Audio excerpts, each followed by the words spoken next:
Mama friend. Welcome back to the Mama Mindset podcast. I'm your host and creator, Amy Cawthron. If this is your first time joining me, welcome. I hope you enjoy the podcast, and I really encourage you to go back to the beginning and listen to some of the others that we have. We have amazing interviews with amazing women on this podcast. If you've been joining us in the past, welcome back. Today's guest, I'm really excited to introduce you to Grace Adewale. She lives in the UK and she's a former teacher, which is amazing in and of itself, but she pivoted her life from teaching to being a holistic child strategist. And what really caught my eye on her Instagram handle was raising young entrepreneurs. Completely intrigued me. I was incredibly fascinated, and I thought, I have to interview this woman. I have to hear what she does. So she's a coach. She kind of wears two hats to explain it. She also explains it again in the episode, but she works with parents as well as kids, as well as children. And so she kind of acts as this middle person between the school system in the UK and parents and their families. So she is passionate about raising future entrepreneurs and young entrepreneurs. She's coaching these children through their entrepreneurial drive at a very young age. And then she's also helping parents in teaching their kids how to foster that entrepreneurial spirit as well. So in today's episode, we dive into it. We talk about the differences in our children's personalities and how to cultivate and then foster that spirit within them, and the purpose behind all of it. Why do we want to raise future entrepreneurs? Why are we interested in getting out of that 9-to-5 mindset? And the bottom line is that our world is changing. And she talks about that in the episode. We talk about how to pivot and prepare our kids for a future. And as stay-at-home moms, I thought it was incredibly important to bring this perspective to you, because we have this amazing opportunity and ability to really spend time with our kids, learning their passions, know who they are, and then taking that, cultivating that, exploring it, and diving a little bit deeper to hopefully see what they're interested in and see if there's an entrepreneurial spirit within there, and getting them to explore that and to assist them in taking a few steps forward. Don't worry, this is not overwhelming. I ask her very specific questions of how we can do that as mothers and not feel overwhelmed in the episode as well. So grab a cozy beverage and join me in this conversational journey with Grace Adewale. Hi, Grace. Welcome to the show. Hello, Amy. Hiya. How are you? I'm great. How are you today? Very well indeed. Thank you. Yes, I'm so excited to have you on. I love your platform and what you bring to families and children. So I'm very excited to bring your take and your perspective to listeners. So why don't you take just a couple minutes and introduce yourself, who you are, what you do, and then just kind of how you got going on this journey that you're on. Thank you so much, Amy. Thank you for having me. most importantly, because it's a privilege to be on here, and I'm super duper grateful. So Absolutely. Who am I? Well, I'm a mom of two, a qualified teacher. I'm currently running my own tuition center, where we help kids with maths, English, and also teach them entrepreneurship skills, how to graphic design, how to do video and editing. And off the back of that, I also coach the parents to know how to to create an enabling environment at home. So I kind of wear two hats there, working with the kids and working with their parents too. Mm-hmm. So that's what I do pretty much.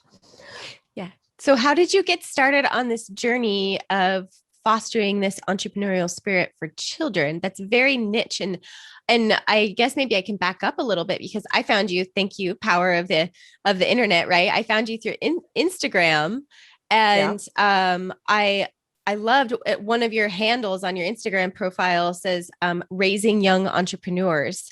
And I was like, yes, I need to talk to this woman because I am so interested in how you do that, how you came to even explore that and go down that journey. So I'm an entrepreneur, obviously, because of nature of what I do. Mm-hmm. But I, for one, as an adult, I would say I stumbled um on entrepreneurism.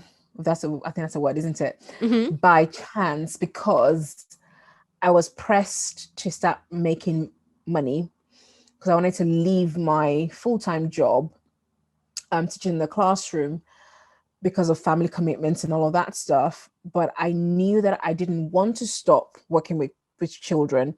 I knew I didn't want to be in a red tape of the schooling system or perhaps work for anybody else. I just wanted to create my own time and my own business, create my own money. So, and then I started this journey, and I've always thought, oh, I'm not creative. I don't know what to do. I don't know how to go about it. But here I am now. And the journey has been amazing because I've had so many light bulb moments. And working with these families and children, when they come in and they're struggling with their maths or their English, and then the parents are stressing out, oh, the school has said this, the school has said that, they're behind in this, they need help with this. But when I see these kids and I'm working with them, yes, they're probably not good with arithmetics or with math or with English or any other subjects, but they are clever. Like they've got wit, they're witty, they know how to think through things that even as an adult, your mind has been is so fixed to figuring things out. But this trend that they're creative in their ways of solving problems, and either they're good at dancing, singing, painting. I thought, wow, there's got to be more than maths and English. Mm-hmm. There's got to be more than ending up with a degree qualification. Hello, here I am. I've got 2 degrees. I've got economics and business finance degree. I've got a teaching qualification degree and diploma, but I'm here running my own business. I'm doing nothing in particular with those qualifications. Mm-hmm. And I'm thinking, okay, well, why will these kids feel so defeated because of education system when there's so much more on the inside of them? And from I listen to different conversations, I'm hearing people saying, well, I dropped out of school and I'm making 6 figures, 7 figures. I'm hearing people saying, oh, well, it's a creative directive, or is it creative directive or something like that, like the creative space. Mm-hmm. In the next few years, a lot of it's the online world. I'm making money in the online space. And the light bulb just went off in my head that, hello, our kids are not ready for this because we're being so caught up in trying to get them to become 9 to 5ers, whatever that would be. It could be an actual scientist, it could be a teacher, it could be a doctor, it could be, I don't know, anything, but being their own boss. Anything Mm-hmm. else but being their own boss. And I thought, well, it's either now or never, Mm-hmm. right? I do this, I teach for a living, and I'm an entrepreneur. Well, why not help children in my space that I know have all that they need to be this? Why not be the channel to help them get to where they need to be? So that's how it all started. So that's I a love long that. history to where I am at right now. No, I love that. We were talking before we started recording that we're homeschooling this year. And again, for the second year, and we're really looking forward to it. But we're very fortunate to have sort of this financial support and still this support on our end from government funding, because we're still Yes. part of the public school system, but we're doing it on our own terms, which is amazing. And Yeah. I'm so grateful for it. But you in the UK, you don't have that support system. You don't have that backup and that backbone. So I love what you're doing, and you're bringing to the system this entrepreneurial spirit and this sort of outside approach of fostering their passions and Yeah. saying it's okay if you're not getting, I'm not sure what your grading system is in the UK, but you're not getting an A plus in math. It's okay because you're doing so well at your dancing lessons, or look at this beautiful quilt you just sewed, or you're helping them to foster the passions, which is essentially what I'm hoping to do with homeschool, is to break away from that 9 to 5 job idea. So I love that you're kind of, branching out and niching out to bring that to an area where you guys don't have that. Yeah.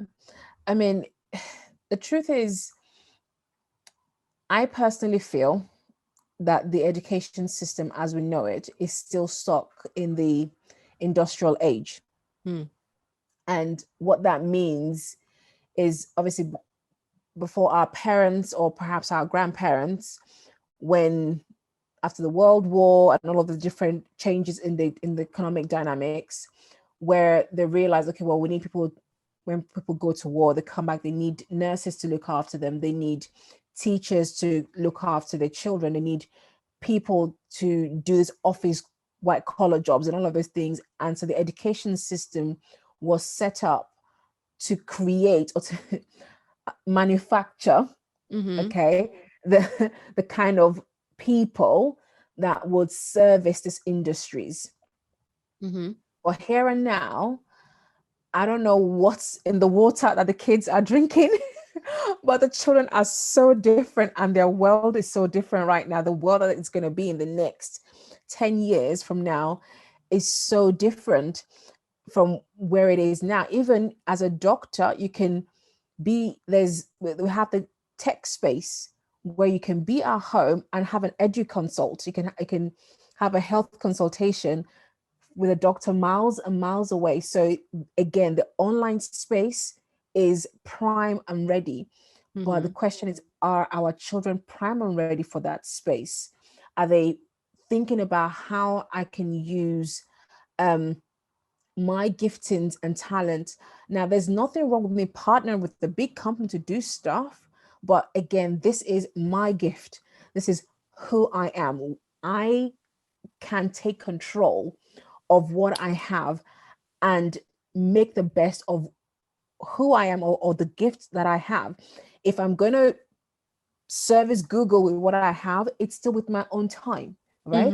If I'm going to bake cakes or teach people to bake cakes, it is still on my own time, and someone else will pay me for that, and that's okay. I do not have to be stuck on someone's 9 to 5 schedule to make a living, right? And that's, for me, that's the most important thing, because I hear lots of parents that they're sweating, they're breaking their back, they're not enjoying what they're doing, right?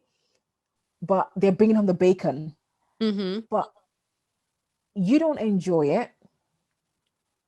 Yes, you're earning money, but why do you want your kids to go through that vicious cycle again? And oftentimes they just don't see a way out. They don't see any other possibilities. I mean, I had a parent, I think a couple of years ago, where her son had been kicked out of school, and his alternative was for him to come to me to get tutored. But this lad, 15-year-old lad, he was so good. He was so interested in properties and investing in properties. And he had this whole thing mapped out in his head, and the capital markets. And then I said to his mom, wait, why aren't you looking for a mentor for this boy in this field?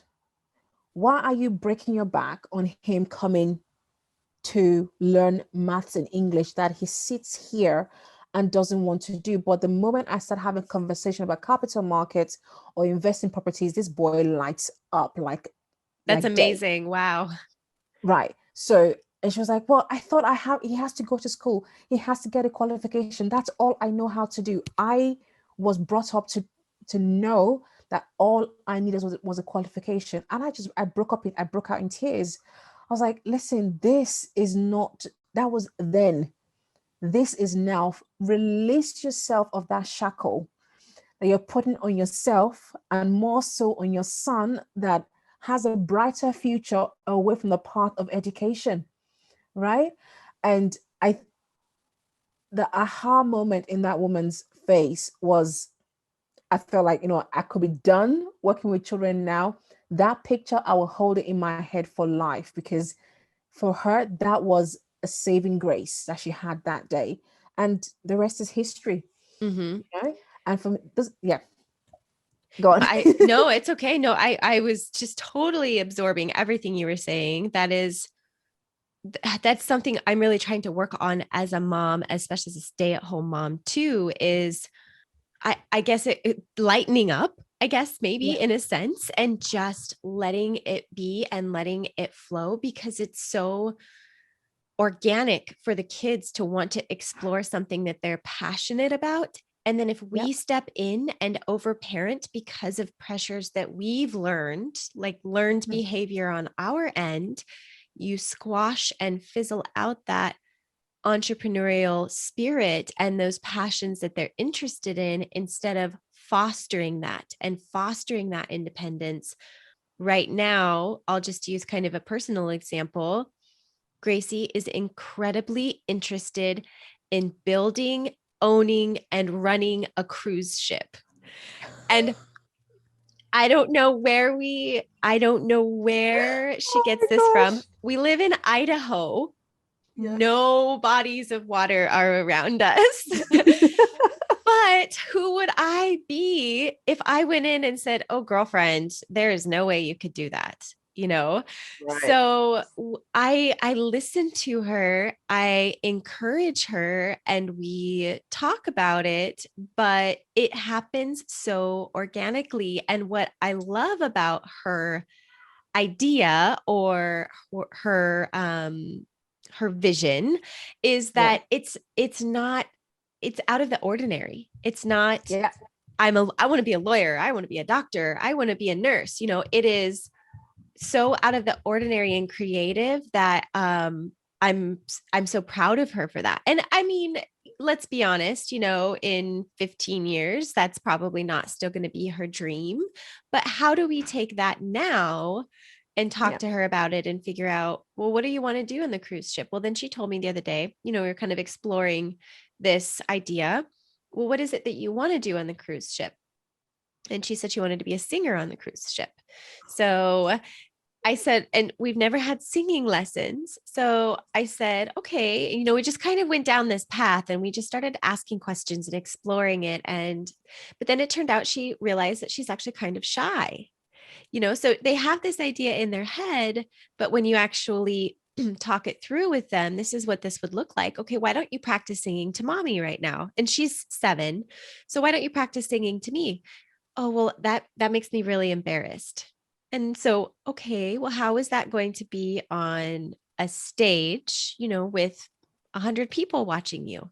And so I wasn't trying to squash out or fizzle out any kind of passion, but I was trying to get kind of to the root core and to the bottom of what she's interested in. So how do you do that? I guess go ahead and step in here.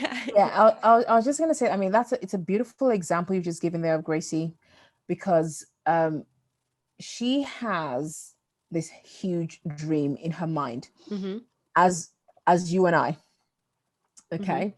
And it's so lofty, and it's when we start probing ourselves, the why questions and the why questions, and we keep digging further and further into the questions, oftentimes we hit a brick wall where our insecurities come to play. But I can tell you now that it'll be easier for Gracie to unpack and break free from that stage fright or shyness or embarrassment than it would be for me to do so. Why? Because she's still a child, and the world is like this beautiful, massive place, and nothing phases them. Okay.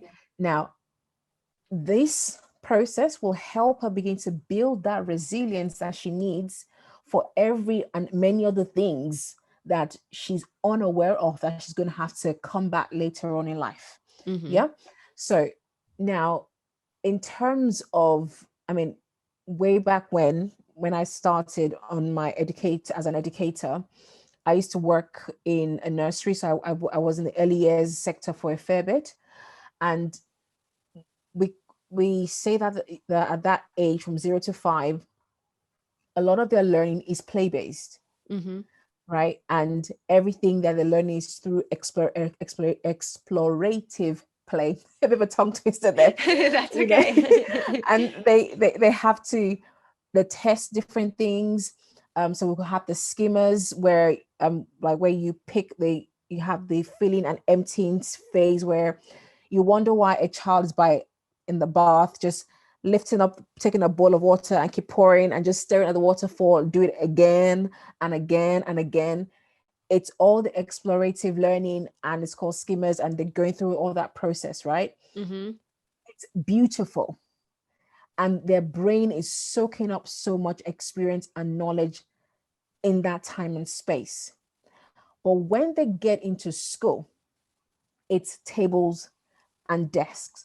And literally, the light bulb of that exploring of thoughts, of ideas, is literally turned off. Because it's now, you have to do it this way. It's 2 + 2, not 2 add, it's 2 + 2 + 4, or equals 4, sorry, not 2 add 2 equals 22. Do you know what I mean? So that explorative stage is pretty much squashed, okay, when they get into a formal education. Now, with the beauty of what you're doing with the homeschooling now for Gracie, is that she can have these conversations with you. You can decide, perhaps this term, we're going to build a cruise ship, either through boxes, create your own body of water in the garden, if you can manage to. Let her explore and exhaust that idea and desire, which will then, as she's walked and take a step with that process, it opens another world to her that she was unaware of before. And then the progress increases, and it only gets better from there.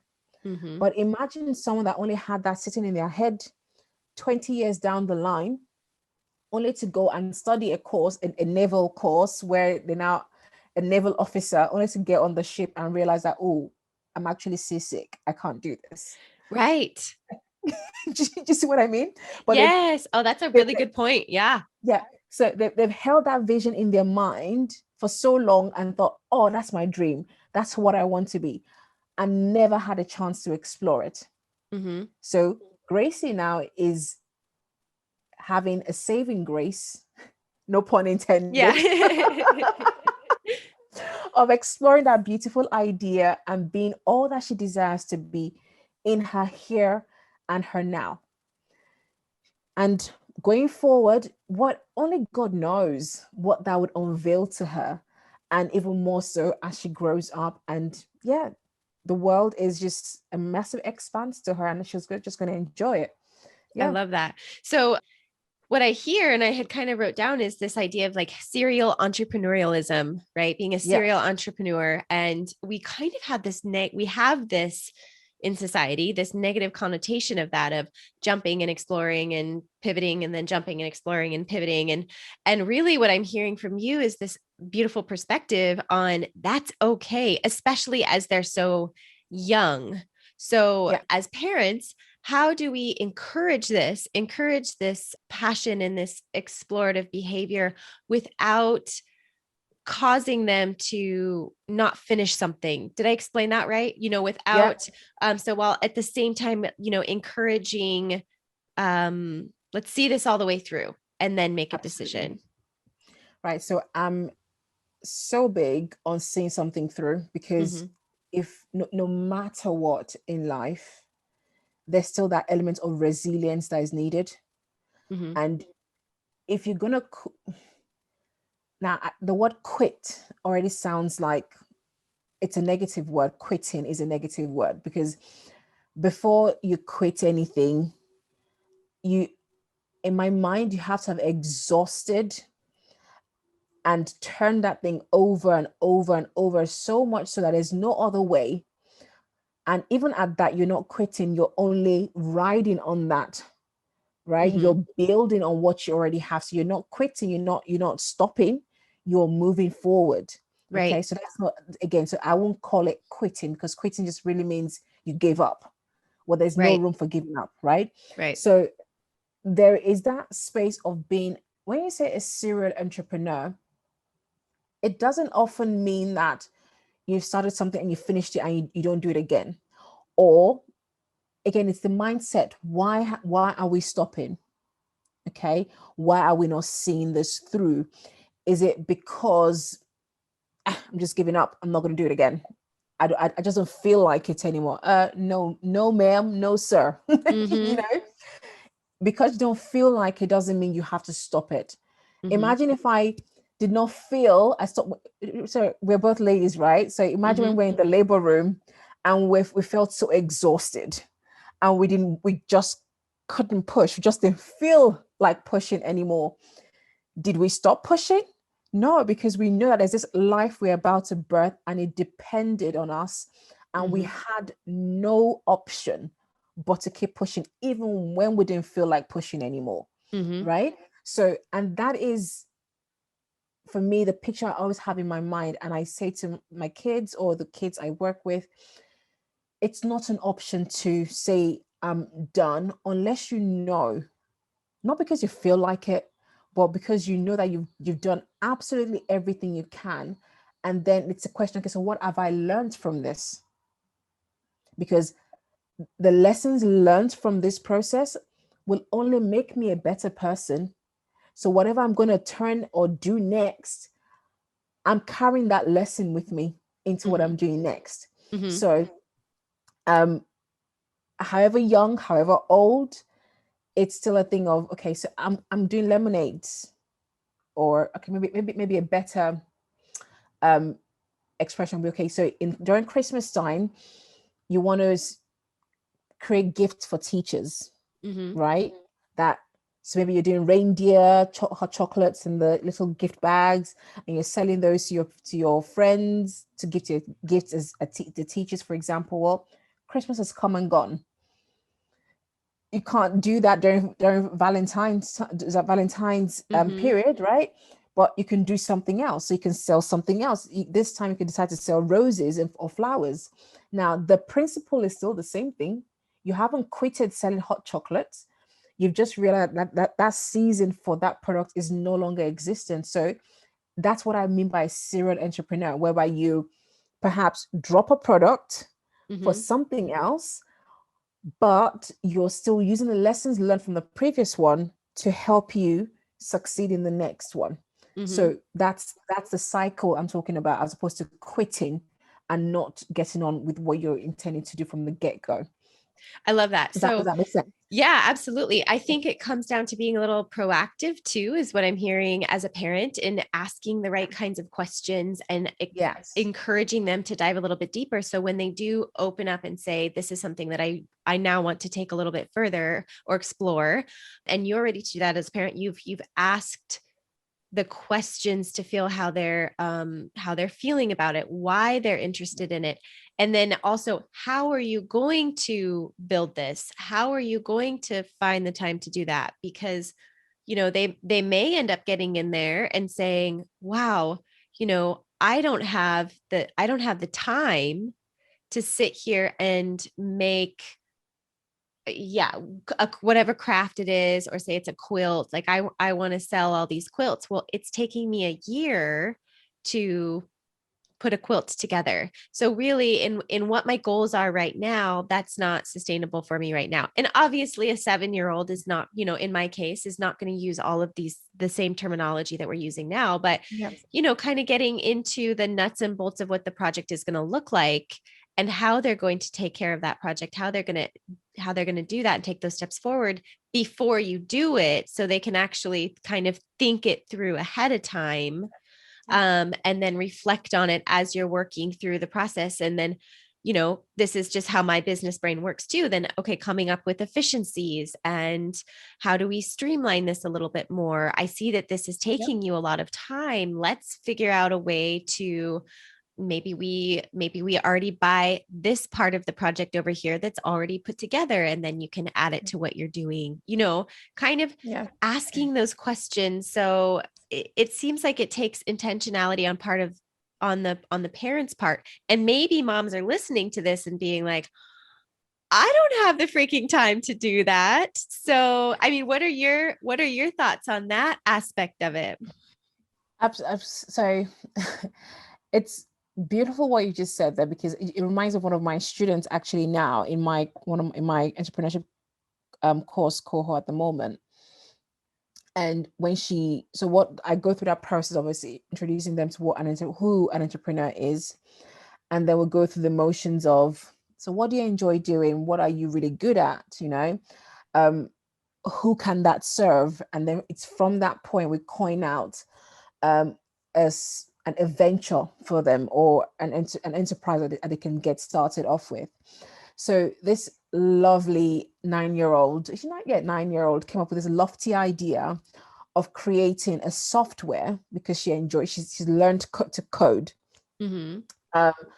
of creating a software for phone users where they can arrange the widgets on the phone and customize it and everything. And the more she talked about it, I was like, this sounds like a proper Java, HTML, like some detailed software creation that is out of this world, and it requires a team to make this work. And then I asked her, so are you really good at software creation? Have you done what software have you done ever before? It's like, no, this is just the first one I'm thinking of doing. I'm like, okay, well, that's a beautiful, beautiful idea. And I love, because I can already see how you're picturing this in your mind and how you want to serve people with this. But how about we look for a low-hanging fruit that will give you the skills you need and develop you as an entrepreneur to get to where you want to go to. So, are you really good at coding? Yes, Grace, I am. Okay. How about we get you to teach kids like yourself how to code? That's a great idea. I never thought of that. Now, because with that, you can create some videos, a series of video courses, package that up, sell it for £10, and you're off on your way as an entrepreneur, because that will help you to feel that success that will give you that pep in your footstep to carry on going. And she's like, okay, great. I'll do that instead. Whilst I become really good as a software creator, I can do this now. So that's what I mean. Okay, about that thing of lofty idea. Well, as the adult, as a parent, or as a coach, teacher, or however you want to call me, that's our job, to help them think of the low-hanging fruit. What can I do now as a stepping stone to the next thing? Okay. And once that course is created, she can then decide and say, oh, Grace, maybe next time, actually, I don't want to be doing courses anymore. I want to be having master classes. Oh, okay, well, next step, right? But her not doing the courses anymore doesn't mean she's quitted, or doesn't mean she's quit on that process. She's building up from where she started. And again, that could be 5 years down the line. It could be next year. It could be whenever, right? But it is still a process that she's choosing to go through. So I hope I answered that question right. No, yeah, you did. Okay. I think it sounds like you just get really granular with it. And as a mom, we're probably thinking this whole big picture. I keep going back to Gracie's example just because that's what I know, but I'm just like, holy crap, you want to build a cruise ship, and where do I go from here? How do I encourage that? But then you just kind of, you get a little more granular with it and break it down. I love your concept of, that low hanging fruit, and then taking a step forward with that. And maybe if she's interested in singing, she wants to build the cruise ship so she can sing on it. Maybe we start by seeing if she wants to take singing lessons, something like that. I think when you were saying that, I was just thinking we have this amazing ability right now to put our kids in all of these things, right? In all of these classes and these courses. And you hear of this burnout from parents because their kids are involved in so much stuff right now.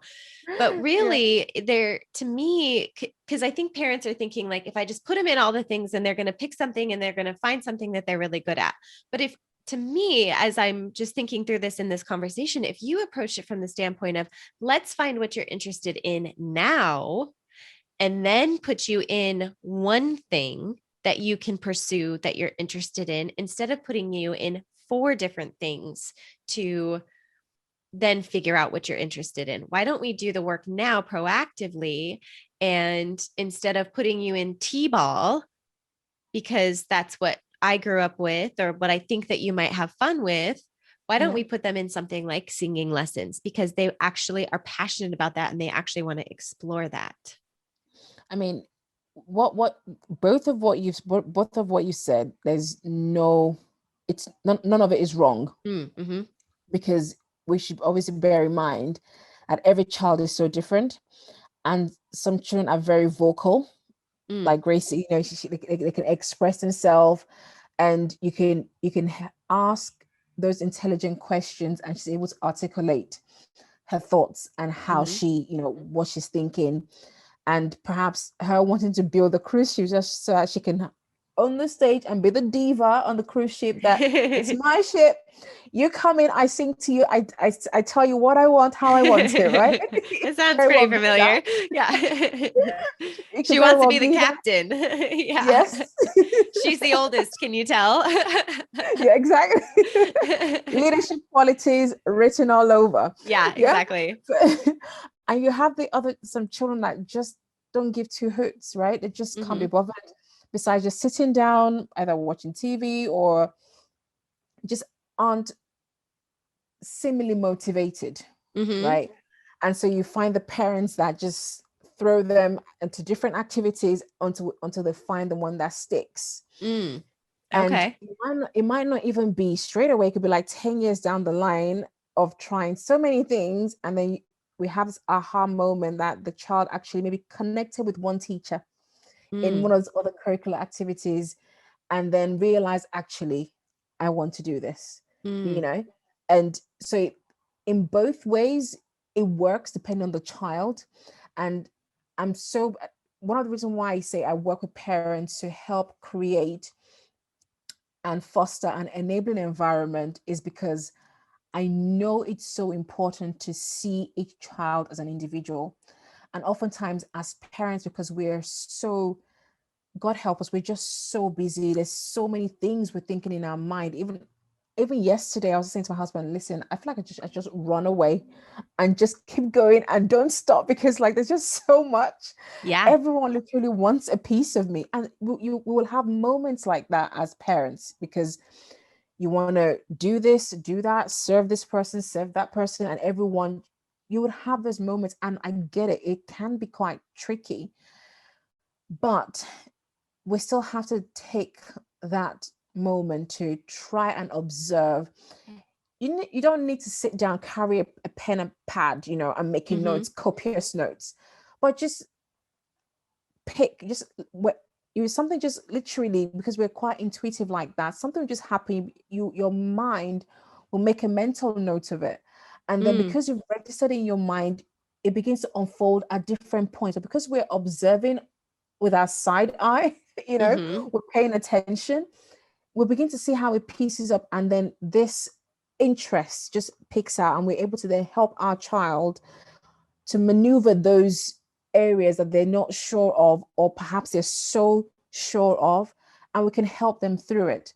There's no hard and fast rule, but we just need to be ready and present as and when it happens, and whatever best way that we can to serve them in that way. If you feel like, well, this child is, if I left this child to their device, they will sit on a log like a couch potato and do nothing, right?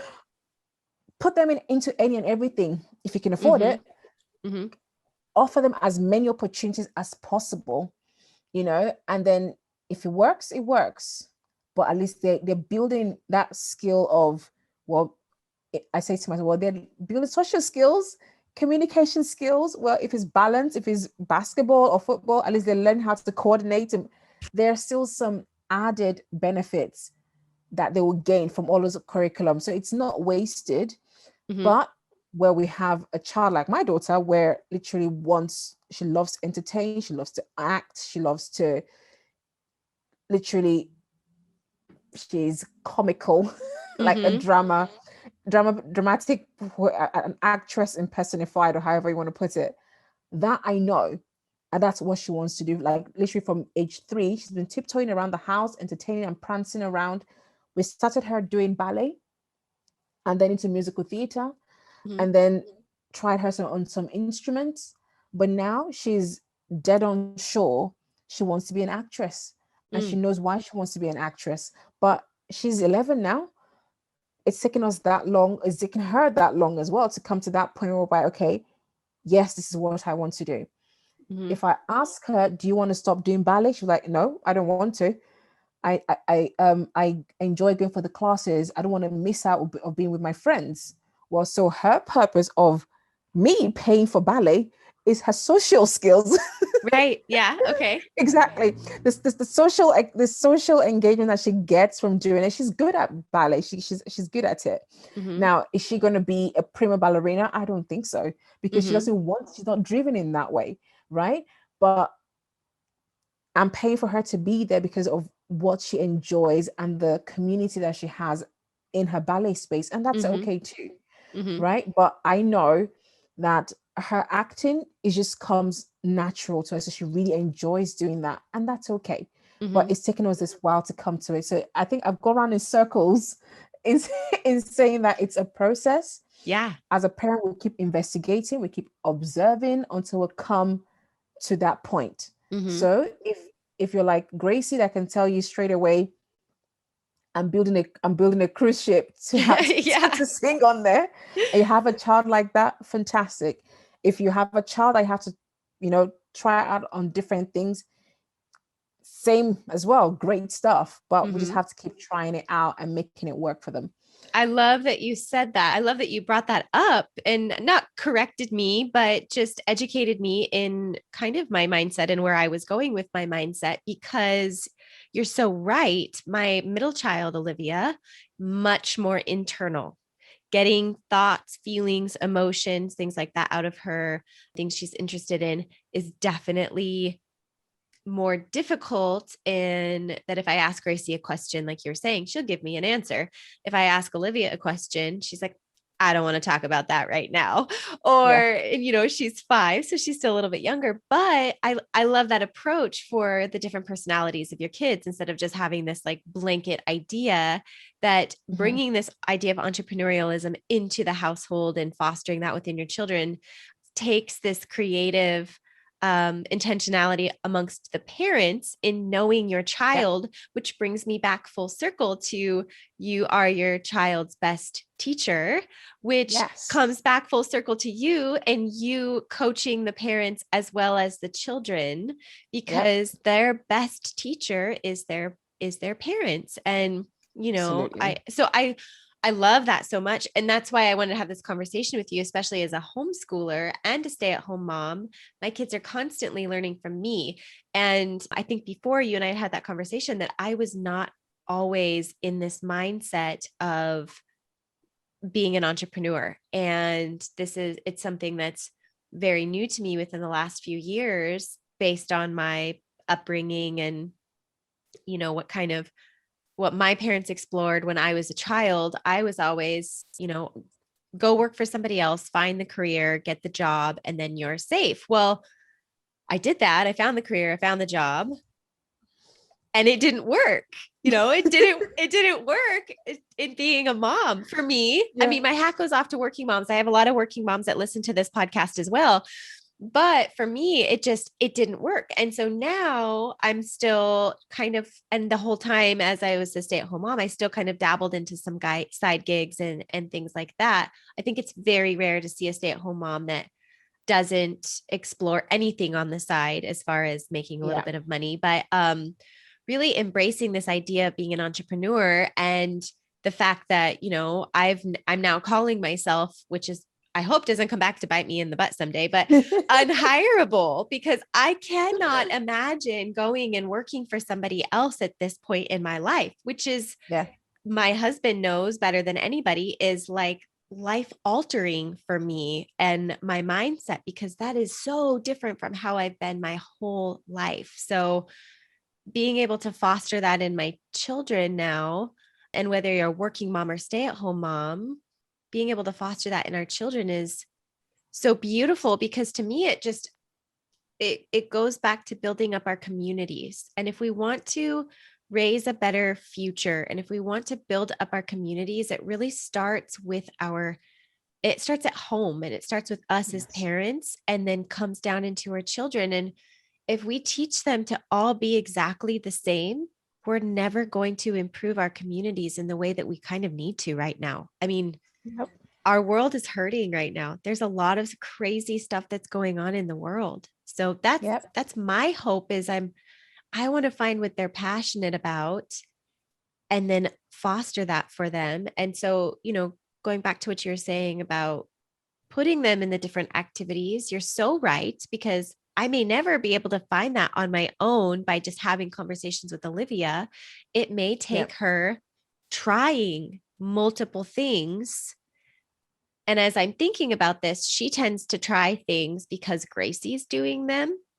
So as I'm thinking about this as a parent, I'm thinking, maybe I need to pivot that mindset and think about each child a little more independently, instead of what's easy for me. They're both in gymnastics right now because it's easy for me.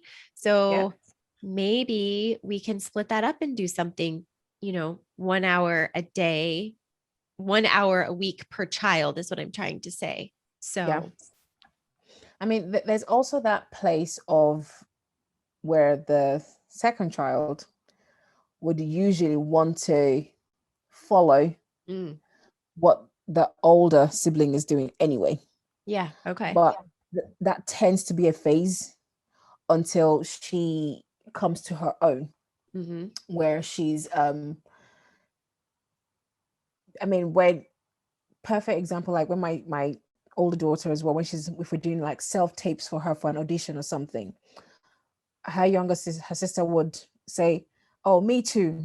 Can you feel me too?" Because she sees her sister getting that attention or the accolade or the praise or winning a medal or winning something, that in her mind, that's the standard that she's come to see and know, and also feels that from that same source she can get her own validation and accolades and support and all of that as well. So by virtue of where she's at, she would want to follow in her older sister's footstep, because that's, you know, what she knows. So she wouldn't bat an eyelid against it. She would want to do it. But over time, we, again, as a parent, we keep an eye out until we see that light bulb moment, or we have that light bulb moment of where she is beginning to shine, and then help her harness that. But again, she could even be better in gymnastics than Gracie, because she has imagined, right, the process of being a gymnast from the lens of her sister. So before she learned how to stand on the beams, for example, she has seen what it looks like to stand on the beams. She has enjoyed and had that image in her mind, perhaps even dreamt of what it feels like to stand on the beams. Meanwhile, Gracie just went into the class and got taught how to do it, and then started to have that vision. So it's she would perhaps be better than Gracie, because she now has a mindset and a dream of what a gymnast should look like. I'm just throwing out that. I'm just throwing that out there. I love that. My head is just like spinning right now of all of these different things, because I'm like, oh my gosh, maybe they'll see me podcasting and then they're going to be this like unbelievable like news anchor or something. You know what I mean? Absolutely. Just like being open. And I see Lily, our youngest, who watches the girls do gymnastics, and she's 2 and she's already doing somersaults, you know, Yeah. because she sees them do it. So I'm just like, yes, Grace, you're Yes. so right. Exactly. That's It's so just amazing. and imagine, because even for us as adults, I honestly believe that if we were, there's so many things that if we were equipped with those things at a much younger age, oh gosh, how well or how well rounded we will be and have a better frame of mind and perspective to life right now. Mm-hmm. And obviously it's what our parents had, right, that they offered us, so we can't blame them for what we do not have or what we have, or either way. It's just knowing in hindsight, there's certain things I wish, because my dad was an entrepreneur himself, right? Mm-hmm.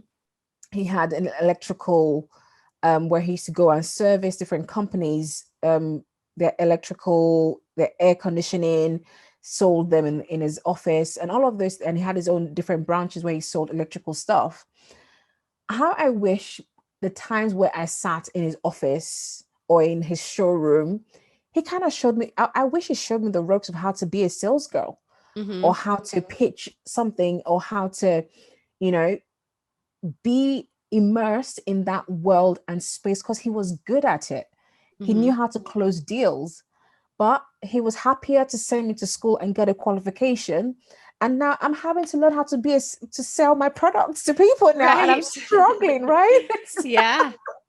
You know, I wish I had that experience at a much younger age, because now I'll be much more creative in connecting with my clients, right? Mm-hmm. Mm-hmm. So that's what our job now that we know better, right, Mm-hmm. is to give our children this, like, because there's no reason why they can't come and have their own podcast show, right? Right. Yeah. Yeah. No, for Do you know what I sure. mean? Where Yeah. they're entertaining, and it's no knowledge loss. I can bet any money on that, top Mm-hmm. dollar. No knowledge loss, no skill loss, because that's just going to ooze confidence in them, where they can engage an audience Mm-hmm. like never before, like you and I would have struggled to at their own age. But we've given them something that they could never get in a classroom, Mm-hmm. ever. Yeah. Right? I love that so much. And, you know, even when we had met before to kind of talk about this, like our little meet and greet conversation, it Yep. shifted my mindset. So that goes back to the whole platform of this podcast. You know, it shifted my mindset as a mom in watching the girls and having some conversations, and just sort of my intentionality behind it to explore those things just by having a conversation with you. So having these Yes. conversations on the show and what we can bring to other moms, I hope that by listening to you, at least it like something clicks in their head, you know, something turns on in their head that kind of shifts their perspective. And wow, like he is really incredible at building Legos. And it's the only activity that he does that he'll actually sit down and spend an hour doing. There's something there. I wonder what that is. Yep. And then go from there. But it's just a little bit Yep. of a shift in your mindset where you're a little more intentional. So I love that you bring that to the table in what you do, in your passion. I Yeah. mean, Grace, I have to tell you, you just have, you know, this unbelievable way of exploring some of these creative things with these kids. And even as I'm talking to you about my girls and some of just our life experiences, the things that you bring to the table for us without us even diving into the coaching aspect of it, I'm just Right. like, well, why didn't I think of that? That's genius. So, I mean, I hope that people can see the value. I know that they will see the value in what you bring to the table and what you can do for families. I Yeah. think there could be this beautiful bond that happens too, and we haven't even dove into that of, you know, parents and children when something like that clicks and you're working towards it together, whether that's they're interested in what the parents are doing within their job and they bond that way, or with the parents are helping bring out this creativity and this spark of entrepreneurialism within their children. And then they're working together in that way. I think there's this beautiful bond that could really happen. And I thank you for bringing that to the table for parents and for the listeners. My pleasure. My pleasure. And honestly, I could talk for days on things like this because it's my joy, in as much as I love the parents, but it's my joy and my mission for children to be filled with so much joy and confidence that they know in their heart of heart, like a gut feeling, that they can be all that they were born to be and more. Right? And this is the only way that we can make this happen for them. You know, this is the only way that we can make this happen for them, where we parents, we equip ourselves to step out of the box, step out of the walls that never served us, right? And help our children to just have that open mind. You know, imagine a child in a sandbox and how they can sit in that sandbox for hours on end, or playing with water, or playing with Lego or Duplo, and how they just keep building, creating stuff, tipping it over, exploring it, putting it in their mouth, in their hair, everywhere and anywhere that you don't want it to be as a mom. Yes. But they are doing, they are literally in a world of their own. My innate desire is that these children, as a transition into adulthood, they still have that capacity. They still have that creative spirit to keep generating and tinkering through ideas and see situations as not roadblocks where they turn back, but what they will break through, carve a pathway in that rock or in that boulder that is in their way, find a way around it, and, you know, soar like to the moon and back. You know, that's how literally I want this generation that we're raising to be, and see that and be all of that, because that's literally who we are. We are the ones that create, or we allow situations or our environment or the things that we encounter put us in this cage, put our minds in this cage and in this wall that unconsciously to us, we are passing down to generations and generations after us. And it doesn't have to be like that. It doesn't have to be like that. Yeah. I love that. Your passion for what you do is very apparent, and it's contagious, because I'm like, let's raise all the entrepreneurs. You know, I just love it so much. So Grace, if you could give these women, you know, one piece of advice, or maybe we break that down even further, like how do they get going? How do they get started on this and take that first step forward in that journey of raising or fostering that spirit within their children? I'm a big believer in growth mindset, or how everything starts with our mind, with our thoughts. So the starting place will be from your thought, your mind, and the openness to endless possibilities for you as a person. And then if you're able to give that gift to yourself, you can give it to your child.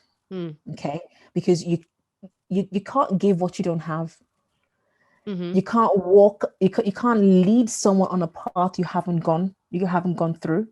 So my starting point would be to you as the mom or the dad that would be listening to this at some point, that give yourself that gift to break free of every mold and every hindrance or any mind block or any impossibilities that you could possibly think.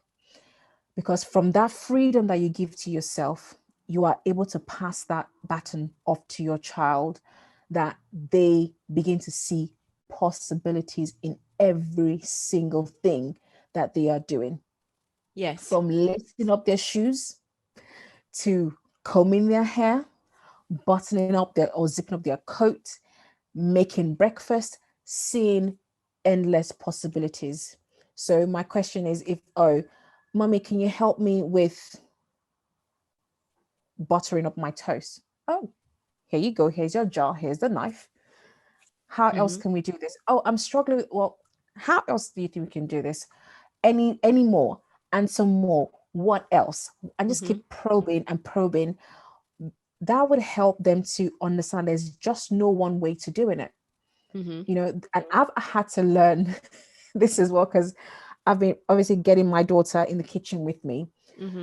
And for me, there's a way I try to scoop stuff out of the pot, but she just wants to go in and dig it out and plate it up the way she wants to. And initially it used to irritate me. Like, what are you doing? And I had to literally catch myself that, no, Grace, she is her own person, right? And there is a way in her mind that she's carving out her own possibilities, right? And I have to allow her that journey. And if she comes to a roadblock, then we can then tinker through that problem together and find the solution. So please give yourself that freedom of mind. Take the away from the possibility, from the impossible, and make it I am possible. So I'm possible instead of impossible. So you can then pass that on to your children to get on that path of possibilities.